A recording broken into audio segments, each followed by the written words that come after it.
નમસ્કાર, અમારી news channel news for Kathiawad ને લાઈક કરો, શેર કરો અને સબસ્ક્રાઇબ કરો. News for Kathiawad. નમસ્કાર. જૂનાગઢ જિલ્લાના સાસણગીર ખાતે આજે ઇકોઝોન બાબતે એક વિશાળ ટ્રેક્ટર રેલી કાઢી વન વિભાગને આવેદનપત્ર આપવામાં આવશે અને ઇકોઝોન નાબૂદ કરવા માટેની માંગણી કરાશે. આ રેલીમાં ભાગ લેવા માટે મોટી સંખ્યામાં ખેડૂતો અત્યારે આવી પહોંચ્યા છે અને આપ પાર્ટીના ગોપાલ ઇટાલિયા, પ્રવીણ રામ સહિતના નેતાઓ પણ હાજર છે. ત્યારે સાસણગીર વન વિભાગની કચેરી ખાતે આવેદન આપી ઇકોઝોન નાબૂદ કરવા રજૂઆત કરાશે.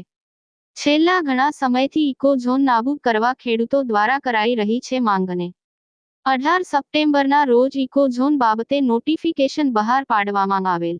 આજે 18 નવેમ્બર વાંધા અરજીનો સમયગાળો પૂરો થાય છે. ત્યારે આગામી સમયમાં ઇકોઝોન નાબૂદ નહીં થાય તો ઉગ્ર આંદોલનની ખેડૂતો દ્વારા ચીમકી અપાઈ છે.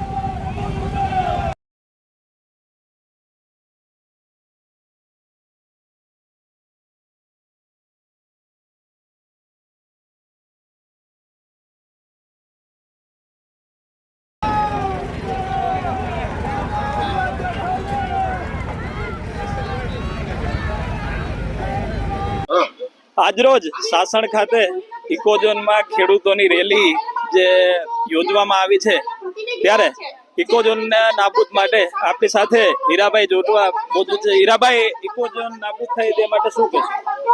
આજરોજ મોટી સંખ્યામાં ખેડૂતો ઉમટી પડ્યા છે. ખેડૂતો એ પણ સંકલ્પ કર્યો, સાથે કોંગ્રેસે ટેકો આપ્યો અને હું પણ એમને ટેકો આપવા જ આવ્યો હતો કે જ્યાં સુધી ઇકોઝોન ના હટે ત્યાં સુધી લડાઈ કરશું. લડાઈ ક્યાં સુધી કરશું કે ઇકોઝોન હટે નહીં ત્યાં સુધી? લડાઈ ક્યાં સુધી કરશું કે છેલ્લા શ્વાસ સુધી? અને ઇકોઝોન હટે એમની ખાતરી છે કે નર્મદામાં ઇકોઝોન હટી શકે તો આ તાલાળા યા ગીરના ફોરેસ્ટમાં શા માટે ના હટી શકે? કારણ કે સિંહો તો ખેડૂતો સાથે રહે છે. જે ગીર મધ્યની જંગલ છે એમાં સિંહો છે જ નહીં. જેને નેશનલ પાર્ક કે ત્યાં 0% સિંહ છે. જ્યાં એમનું સેન્ચુરી છે ત્યાં માત્ર 2% છે.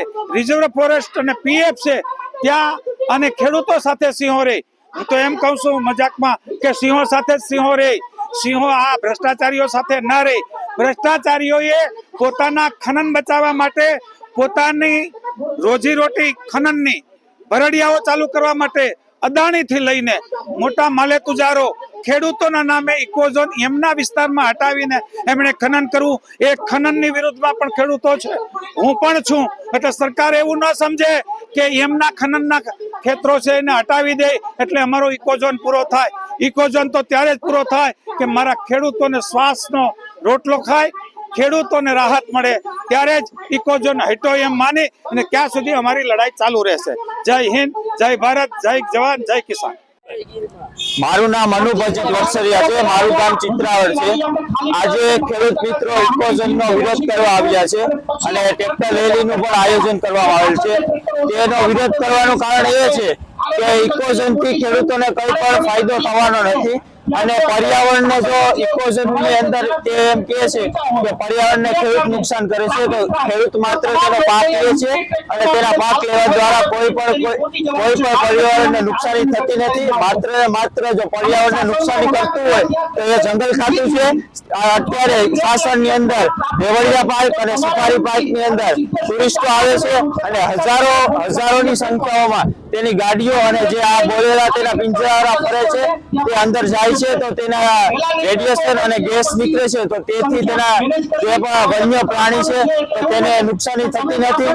તેના જંગલોની અંદર નેટવર્ક માટે, તેના કામ સરળ બનાવવા માટે ટાવરો ઉભા કર્યા છે, ટાવરો રેડિયેશન મૂકે છે.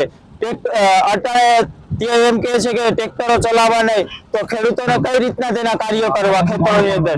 તેના ખેતરો શું તેને એમનો પડતર રહેવા દેવા? માત્ર ને માત્ર હું આપણા મીડિયા દ્વારા એક જ કહેવા માંગુ છું કે ખેડૂતોને ન્યાય આપો. જ્યાં લગન તમે ખેડૂતોને ન્યાય નહીં મળશે ત્યાં લગન ખેડૂત તેની લડત ચાલુ રાખશે.